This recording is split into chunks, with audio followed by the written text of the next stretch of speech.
Olá, pessoal! No nosso primeiro vídeo, nós conversamos sobre as funções da linguagem. Hoje, seguiremos refletindo sobre a linguagem e desta vez o tema será os níveis de significação da palavra, denotação e conotação. Os usuários de uma língua, como vimos, interagem entre si quando constroem sentidos para as palavras que empregam, sempre levando em conta o contexto. Assim, os níveis de significação das palavras podem ser diferentes numa conversa informal, num texto literário ou num texto informativo.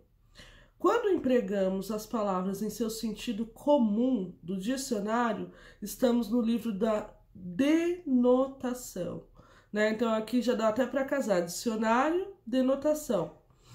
Já quando as usamos no sentido figurado, que é um sentido diferente daquele que lhe é próprio, estamos no nível da conotação. Então, fixem isso. Sentido figurado, conotação. Lembram da função poética da linguagem? Pois é muito comum que ela faça uso da conotação, já que é uma característica de textos literários a exploração do sentido das palavras.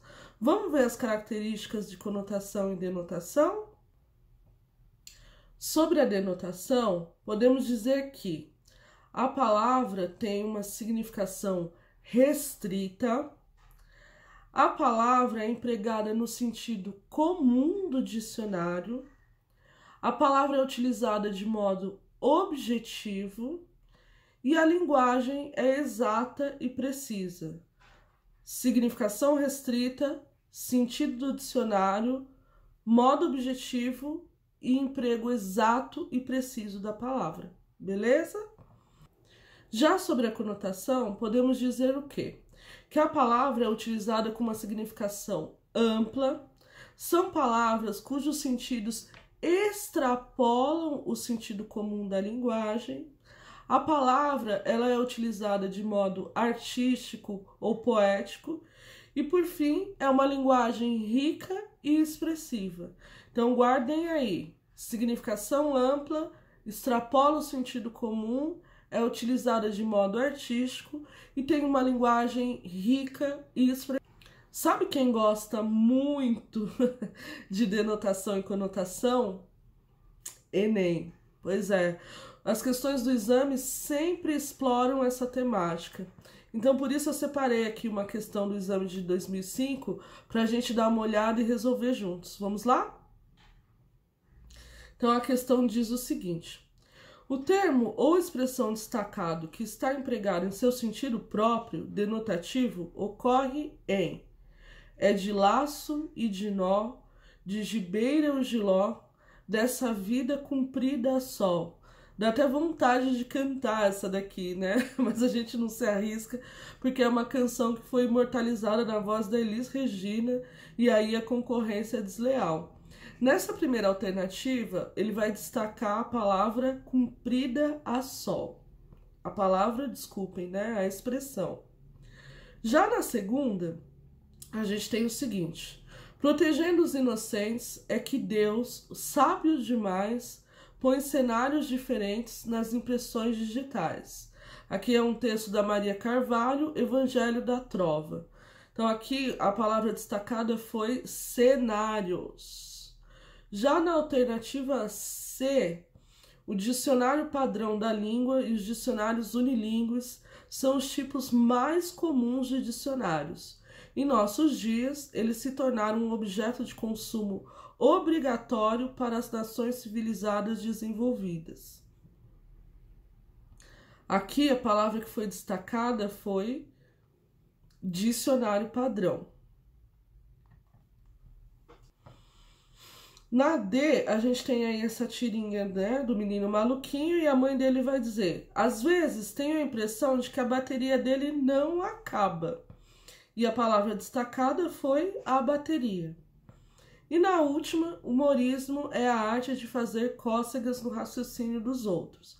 Há duas espécies de humorismo, o trágico e o cômico. O trágico é o que não se consegue fazer rir, e o cômico é o que é verdadeiramente trágico para se fazer. E aqui a palavra destacada foi fazer cócegas no raciocínio. Vamos pensar um pouco na resposta dessas questões? Vamos lá? Eu vou dar um minutinho para vocês. Pensaram? Agora vamos responder. Na letra A, o sentido é figurado, é conotativo, pois a canção, quando ela fala de uma vida cumprida só, ela está falando de uma vida dura, de uma vida difícil, não é mesmo?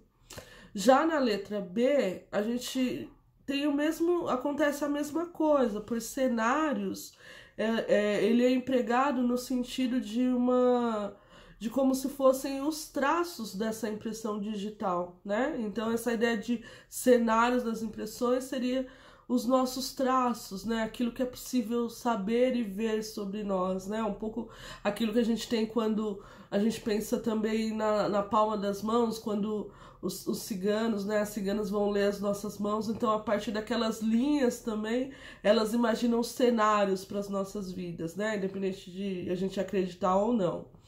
Na letra C, a gente tem a resposta correta, né? Porque ele vai dizer, o texto é bastante objetivo ao explicar o que é o dicionário padrão e que tipo de dicionário é esse. Já na D, né, a criança não tem bateria, o menino não tem bateria, né, gente? Então aqui a mãe estava querendo se referir ao fato dele ter muita energia, né? Ele nunca terminar a sua energia. E na última também, né, o fazer cócegas no raciocínio tá falando de um tipo de humor que pretende ao mesmo tempo fazer rir e pensar. Então aqui o sentido também é um sentido figurado. Então, pessoal, com essa revisão rápida, a gente consegue perceber o quê?